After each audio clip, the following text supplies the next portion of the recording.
I'm all place dressed, boopity poppity boop. Blooper. I'm all dressed up, no place to go. Just kidding. I'm going to a live event tonight for a client. Anyways, that's not what we're talking about. Today we're talking about content distribution. What is it? You're already creating excellent content for your audience, but you still don't achieve your desired level of engagement from them. You begin to wonder why that's the case, because honestly, your content is so good. You think it is. It probably is. Well, the answer to that lies with content distribution. It's a component of marketing that plays a massive role in content success. So what exactly is it? Content distribution, according to Hubspot, is the process of sharing, publishing, and promoting your content. While this may sound simple, knowing the right strategy for your content distribution can do wonders for your marketing success. The reason for this is that it's no longer enough to produce high quality content. It would help to make sure that this content gets delivered to the right audience. Otherwise, you're just wasting your resources and time. There are 3 types of channels for distributing your content. Owned. These channels are the properties that you and your company own. You have the maximum control over how content is published and distributed.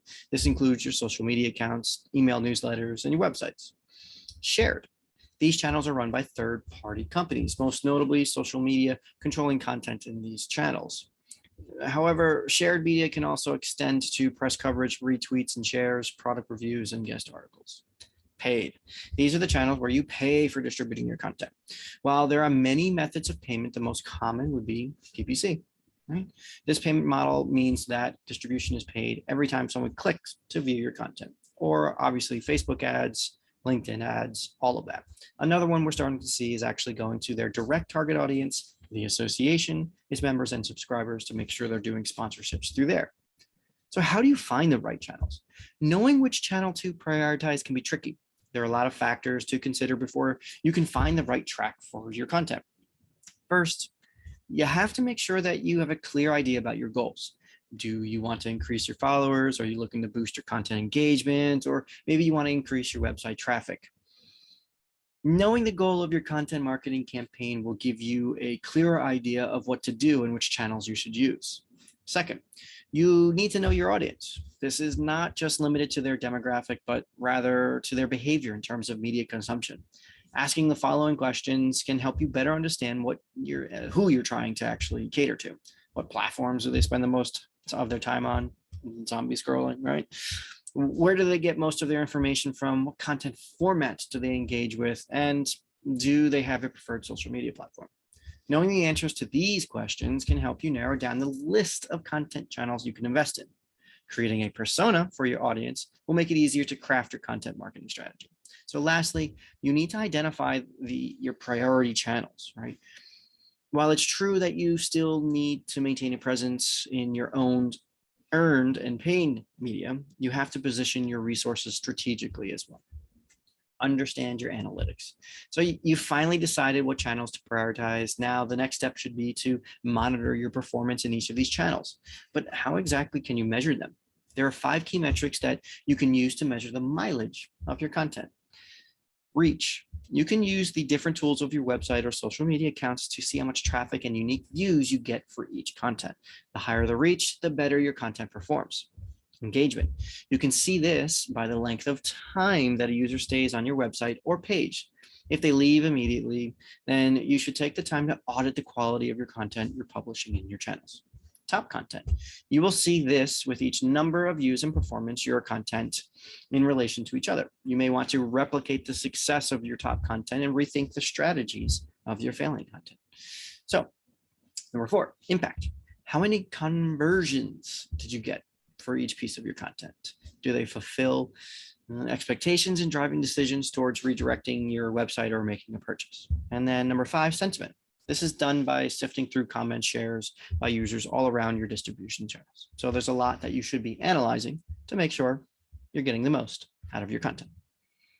Organic distribution and the types of content. So organic distribution is the use of content marketing organically growing, right? There are a lot of content types that you can choose from to distribute in your channels. Think blogs. Blogs are the most commonplace content that you can use. A blog article can be quickly published to establish yourself as an authority in a subject matter. Podcasts are on the rise. So podcasts. You can reach your ideal audience just by recording your audio content. Infographics. The visual content type makes it easier to compress data and ideas easily digestible by consumers. Case studies and success stories. The type of content is best used on a dedicated page of your website to demonstrate the effectiveness of your product or service offerings. Of course, webinars, right? Or video. This is also a demonstration of your expertise in the field. However, some of your audience would prefer learning through a webinar style video. So on demand, think. Your webinars can be a perfect way to position your company and yourself as an authority in a niche. Paid distribution. If you want to boost your content success further, then you can use different paid solutions for content distribution. We've already talked about PPC, which is the payment for each click of your content. But there are other methods to grow your content, such as influencer marketing, which uses a social media influencer to promote your content, or Facebook ads, as we discussed as well. Yeah, or LinkedIn ads really do. You can also use promotional media sponsored for your content, right? And reach more comprehensive set of audiences. You can approach brands, publishers, or celebrities to support your content. It's a little bit harder, but it's an option. And then you have paid social ads, which we talked about, where you basically pay social media platforms to distribute your content for you. So distribution is key to the success of consumption of your content. While it's true that high quality content can attract consumers, its distribution is equally, if not more important. You need to make sure that your content reaches the right people to get the engagement that it deserves. So don't just publish one post. Make sure that you are cutting it up and distributing it across multiple different channels, testing, experimenting, and going forth to make sure that your content is getting the engagement it deserves. I'll talk to you next time.